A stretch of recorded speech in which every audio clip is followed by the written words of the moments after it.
तो आज हम बात कर रहे हैं दिलीप संघवी और उनकी कंपनी सन फार्मास्यूटिकल इंडस्ट्रीज की। ये वाकई एक कमाल की कहानी है। हाँ, बिल्कुल। हम आज देखेंगे कि कैसे एक बहुत ही छोटी शुरुआत, मतलब सिर्फ 10,000 रुपए से, जो उन्होंने अपने पिता से उधार लिए थे, उससे भारत की सबसे बड़ी दवा कंपनी खड़ी हो गई। और ये कहानी सिर्फ पैसों की नहीं, बल्कि एक शर्मीले, अंतर्मुखी माने जाने वाले व्यक्ति की असाधारण सोच और रणनीति की भी है। सही बात है। तो शुरुआत हुई 1983 में गुजरात के वापी से। अच्छा। और जैसा आपने कहा, शुरुआती फोकस कुछ खास एरिया पर था। मनोरोग यानी साइकियाट्री और हृदय रोग मतलब कार्डियोलॉजी। हाँ, ये इंटरेस्टिंग है। ये वो फील्ड थे जहां शायद बड़ी कंपनियां उस वक्त उतना ध्यान नहीं दे रही थी। बिल्कुल, कंपटीशन कम था। तो ये दिखाता है कि शुरुआत से ही उनकी सोच थोड़ी अलग थी। भीड़ से हटकर रास्ता चुनना, जहां शायद रिस्क थोड़ा कम लगे और मौका ज्यादा हो।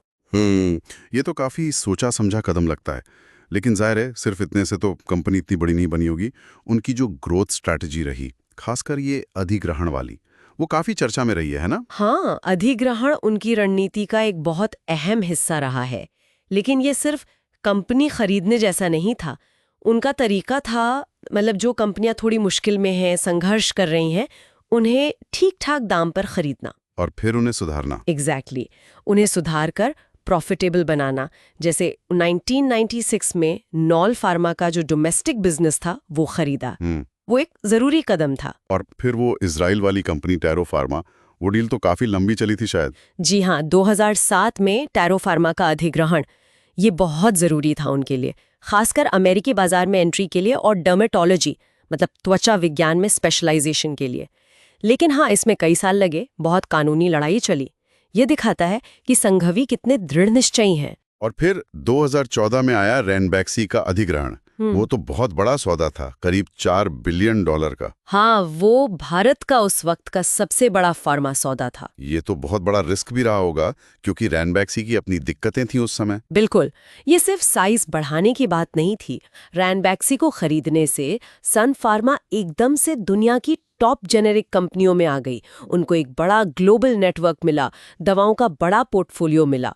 लेकिन हाँ, ये एक परिकल्पित जोखिम था, जैसा आप कह रहे हैं। रैनबैक्सी पर कर्ज बहुत था और सबसे बड़ी बात, यूएसएफडी जैसी रेगुलेटरी बॉडीज के साथ उनकी गंभीर समस्याएं चल रही थीं। तो उन समस्याओं को सुलझाना और रैनबैक्सी को सन फार्मा में इंटीग्रेट करना, ये तो बड़ी चुनौती रही होगी। बहुत बड़ी चुनौती।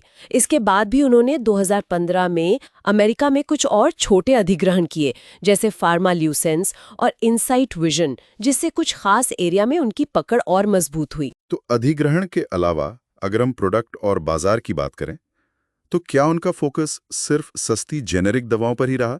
देखिए, सस्ती और अच्छी क्वालिटी की जेनेरिक दवाएं उपलब्ध कराना तो उनका एक मेन फोकस रहा ही है। इसी से उन्हें भारत और दुनिया भर में पहचान मिली। लेकिन वो सिर्फ वहीं नहीं रुके। अच्छा। उन्होंने ये समझा कि फ्यूचर जो है वो स्पेशलिटी और कॉम्प्लेक्स जेनेरिक दवाओं में है, जैसे कैंसर की दवाएं, डर्मेटोलॉजी, ऑप्थेल्मोलॉजी यानी आंखों की दवाएं। इनको बनाना मुश्किल होता है, कंपटीशन कम होता है और मार्जिन ज्यादा होता है। तो ये उन्हें बाकी जेनेरिक कंपनियों से अलग करता है। हाँ, एक तरह से ये उनकी दूर की सोच थी। और ग्लोबल पहुंच की बात करें तो अमेरिकी बाजार का जिक्र हुआ, जो टैरो से जुड़ा था। वो कितना जरूरी साबित हुआ सन फार्मा के लिए? अमेरिकी बाजार तो बहुत ही ज्यादा जरूरी साबित हुआ।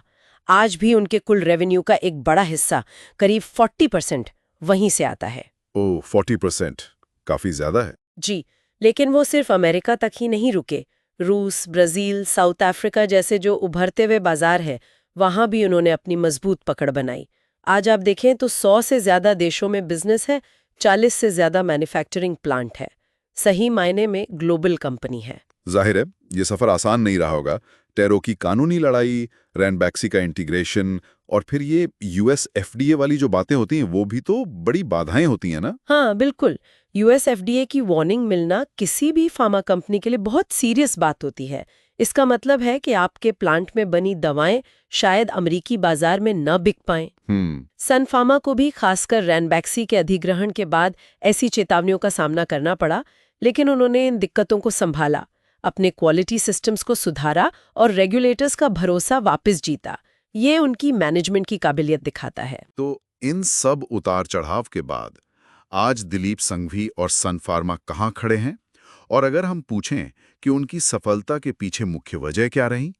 आज दिलीप संघवी की नेटवर्थ $16 बिलियन से भी ज्यादा आंकी जाती है और सन फार्मा मार्केट कैप के हिसाब से भारत की सबसे बड़ी फार्मा कंपनी है, करीब 3.5 लाख करोड़, और दुनिया की चौथी सबसे बड़ी स्पेशलिटी जेनरिक कंपनी है। वाह! और सफलता के कारणों की बात करें तो कई चीजें हैं। उनकी मितव्ययता, मतलब फिजूल खर्ची से बचना, सोच समझकर कैलकुलेटेड रिस्क लेना, शुरू में कर्ज से बचना, लॉन्ग टर्म सोचना, उनका जो नेगोशिएशन स्टाइल है शांत लेकिन दृढ़, और सबसे ज़रूरी रिसर्च एंड डेवलपमेंट यानी R&D में लगातार इन्वेस्ट करना।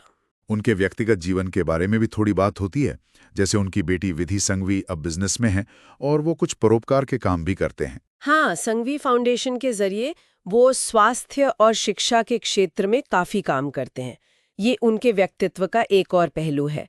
तो कुल मिलाकर दिलीप संघवी की कहानी ये दिखाती है कि कैसे सिर्फ 10,000 रुपए से शुरुआत करके सही रणनीति, धैर्य, हिम्मत वाले लेकिन सोचे समझे अधिग्रहण और लगातार सीखने की लगन से एक ग्लोबल फार्मा एम्पायर बनाया जा सकता है। और वो आज भी काफी लो प्रोफाइल रहते हैं, ज्यादा दिखते नहीं हैं। हाँ, लेकिन भारतीय उद्योग जगत में उनका सम्मान बहुत ज्यादा है। बिल्कुल।